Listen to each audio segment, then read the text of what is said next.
नमस्कार दोस्तों। कहानी कलरव में आज की कहानी है मिठाई वाला। कहानीकार हैं भगवती प्रसाद वाजपेयी। तो चलिए कहानी सुनते हैं। बहुत ही मीठे स्वरों के साथ वह गलियों में घूमता हुआ कहता, बच्चों को बहलाने वाला, खिलौने वाला। इस अधूरे वाक्य को वह ऐसे विचित्र किंतु मादक मधुर ढंग से गाकर कहता कि सुनने वाला एक बार अस्थिर हो उठता। उनके स्नेहाभिषिक्त कंठ से फूटा हुआ उपयुक्त गान सुनकर निकट के मकानों में हलचल मच जाती। छोटे छोटे बच्चों को अपनी गोद में लिए युवतियां चिकों को उठाकर छज्जों पर नीचे झांकने लगती। गलियों और उनके अंतर्व्यापी छोटे छोटे उद्यानों में खेलते और इठलाते हुए बच्चों का झुंड उसे घेर लेता। तब वह खिलौने वाला वहीं बैठकर खिलौने की पेटी खोल देता। बच्चे खिलौने देखकर पुलकित हो उठते। वे पैसे लाकर खिलौने का मोलभाव करने लगते। पूछते, इसका दाम क्या है? और इचका। खिलौने वाले बच्चे को देखता और उनकी नन्ही नन्ही उंगलियों से पैसे ले लेता और बच्चों की इच्छा अनुसार उन्हें खिलौने दे देता। खिलौने लेकर फिर बच्चे उछलने कूदने लगते और तब फिर खिलौने वाला उसी प्रकार गाकर कहता, बच्चों को बहलाने वाला, खिलौने वाला। सागर की हिलोर की भांति उसका यह मादक गान गली भर के मकानों में इस ओर से उस ओर तक लहराता हुआ पहुंचता और खिलौने वाला आगे बढ़ जाता। राय विजय बहादुर के बच्चे भी एक दिन खिलौने लेकर घर आए। वे दो बच्चे थे, चुन्नू और मुन्नू।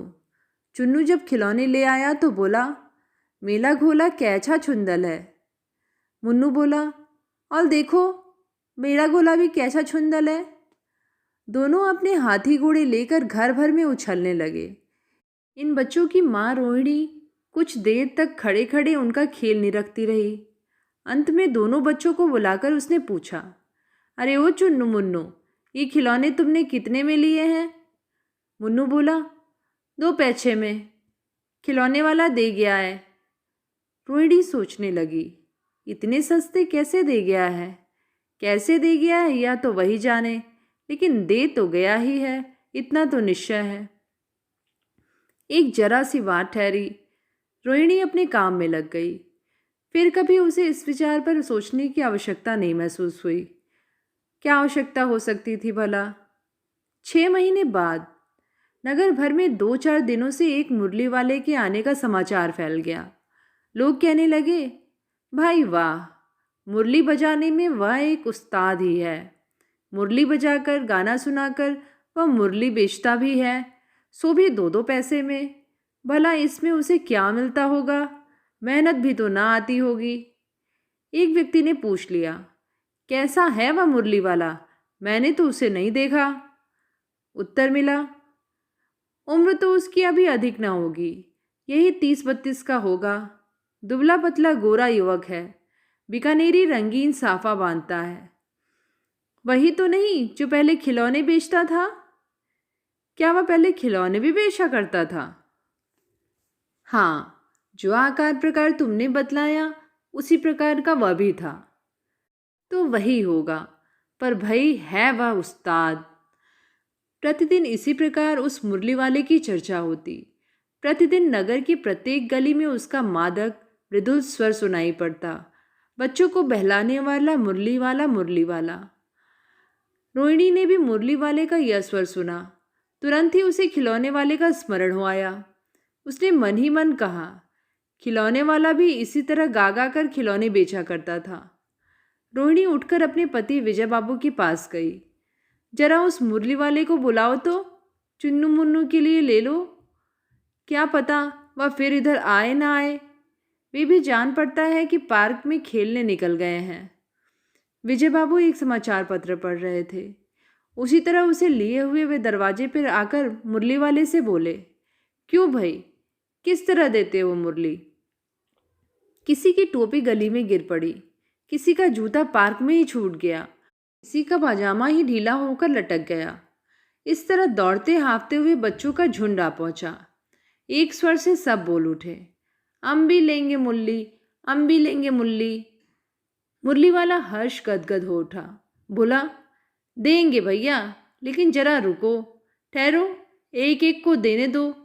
अभी इतनी जल्दी हम कहीं लौट थोड़ी ही जाएंगे, बेचने तो आए ही हैं, और हैं भी इस समय मेरे पास एक दो नहीं, पूरी 57।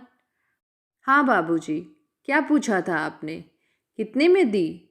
दी तो वैसे 3-3 पैसे के हिसाब से है, पर आपको 2-2 पैसे में ही दे दूंगा। विजय बाबू भीतर बाहर दोनों रूपों में मुस्कुरा दिए। मन ही मन कहने लगे, कैसा है, देता तो सबको इसी भाव से है, पर मुझ पर उल्टा एहसान लाद रहा है। फिर बोले, तुम लोगों की झूठ बोलने की आदत होती है, देते होगे सभी को 2-2 पैसे में, पर एहसान का बोझा मेरे ही ऊपर लाद रहे हो। मुरली वाला एकदम अप्रतिभ हो उठा। बोला, आपको क्या पता बाबूजी कि इनकी असली लागत क्या है? या तो ग्राहकों का दस्तूर होता है कि दुकानदार चाहे हानि उठाकर चीज़ क्यों ना बेचे, पर ग्राहक यही समझते हैं दुकानदार मुझे लूट रहा है। आप भला काहे का विश्वास करेंगे? लेकिन सच पूछिए तो बाबूजी, असली दाम 2 ही पैसा है। आप कहीं से 2 पैसे में ये मुरली नहीं पा सकते। मैंने तो पूरी 1000 बनवाई थी, तब मुझे इस भाव पड़ी है। विजय बाबू बोले, अच्छा मुझे ज़्यादा वक्त नहीं, जल्दी से 2 ठो निकाल दो। 2 मुरलियाँ लेकर विजय बाबू फिर मकान के भीतर पहुंच गए। मुरली वाला देर तक उन बच्चों के झुंड में मुरलियाँ बेचता रहा। उसके पास कई रंग की मुरलियाँ थीं। बच्चे जो रंग पसंद करते, मुरली वाला उसी रंग की मुरली निकाल देता। यह बड़ी अच्छी मुरली है, तुम यही ले लो बाबू। आज राजा बाबू तुम्हारे लायक तो बस यही है। हाँ भैया, तुमको वही देंगे, ये लो। तुमको वैसी न चाहिए या नारंगी रंग की? अच्छा वही लो। ले आए पैसे? अच्छा ये लो, तुम्हारे लिए मैंने पहले ही निकाल रखी थी। तुमको पैसे नहीं मिले? तुमने अम्मा से ठीक तरह मांगे ना होंगे। धोती पकड़कर पैरों में लिपटकर अम्मा से पैसे मांगे जाते हैं बाबू। हाँ फिर जाओ, अब की बार मिल जाएंगे। दुवन्नी है तो क्या हुआ, ये लो मेरे पास पैसे, वापस लो। ठीक हो गया ना हिसाब? मिल गए पैसे? देखो मैंने तरकीब बताई। अच्छा अब तो किसी को नहीं लेना है, सब ले चुके। तुम्हारी माँ के पास पैसे नहीं हैं? अच्छा तुम भी ये लो। अच्छा तो अब मैं चलता हूँ। इस तरह मुरली वाला फिर आगे बढ़ गया। आज अपने मकान में बैठी हुई रोहिणी मुरली वाले की सारी बातें सुनती रही। आज भी उसने अनुभव किया कि बच्चों के साथ इतने प्यार से बातें करने वाला फेरी वाला पहले कभी नहीं आया। फिर यह सौदा भी कैसा सस्ता बेचता है, भला आदमी जान पड़ता है। समय की बात है, जो बेचारा इस तरह मारा मारा फिरता है। पेट जो न कराए सो थोड़ा है। इसी समय मुरली वाले का क्षीण स्वर दूसरी निकट की गली से सुनाई पड़ा। बच्चों को बहलाने वाला मुरली वाला, मुरली वाला। रोहिणी इसे सुनकर मन ही मन कहने लगी, और स्वर कैसा मीठा है इसका। बहुत दिनों तक रोहिणी को मुरली वाले का यह मीठा स्वर और उसके बच्चों के प्रति वे स्नेहासिक्त बातें याद आती रहीं। महीने के महीने आए और चले गए, फिर मुरली वाला न आया। धीरे धीरे उसकी स्मृति भी क्षीण हो गई। 8 मास बाद सर्दी के दिन थे।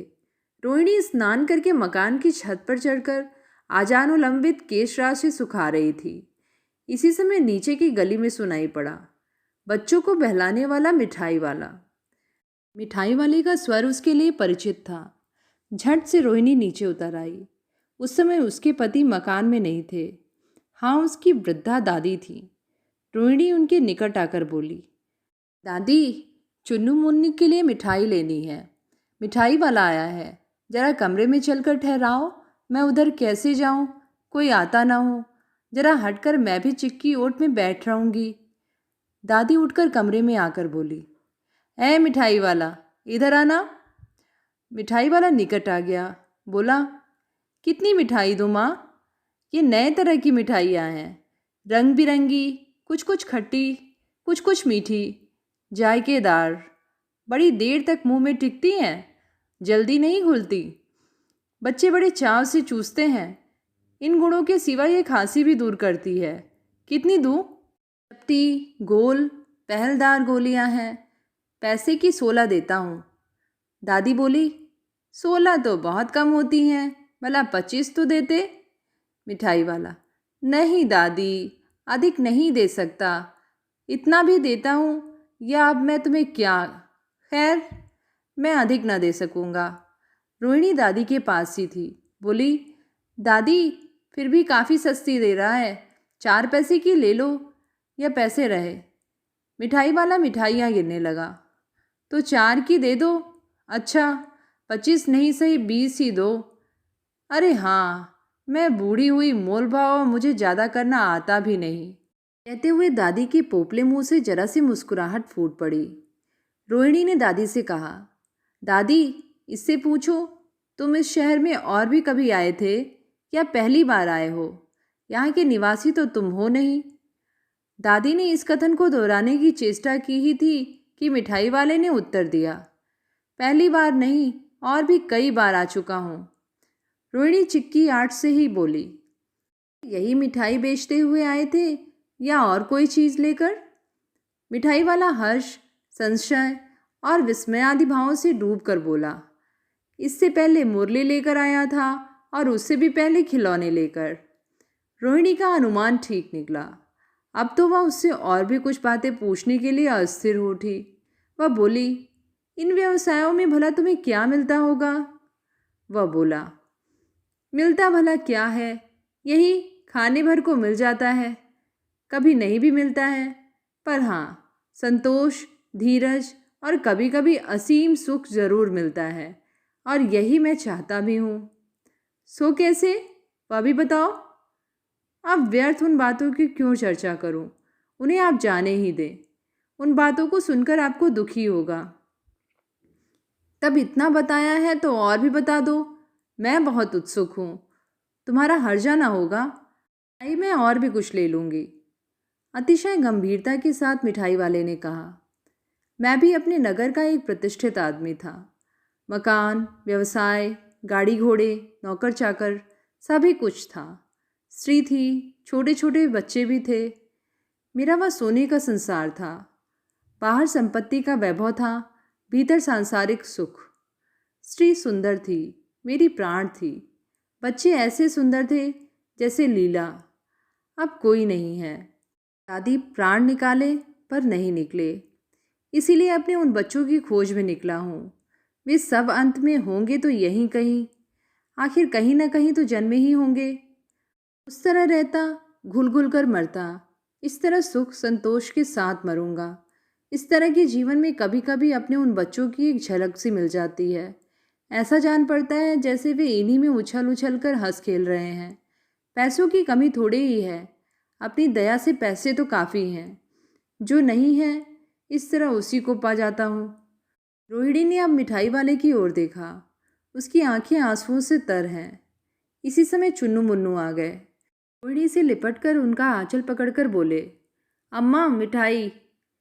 मुझसे लो, यह कहकर तत्काल कागज की 2 पुड़िया मिठाइयों से भरी मिठाई वाले ने चुन्नू मुन्नू को दे दी। रोहिणी ने भीतर से पैसे फेंक दिए। मिठाई वाले ने पेटी उठाई और कहा, अब इस बार ये पैसे न लूँगा।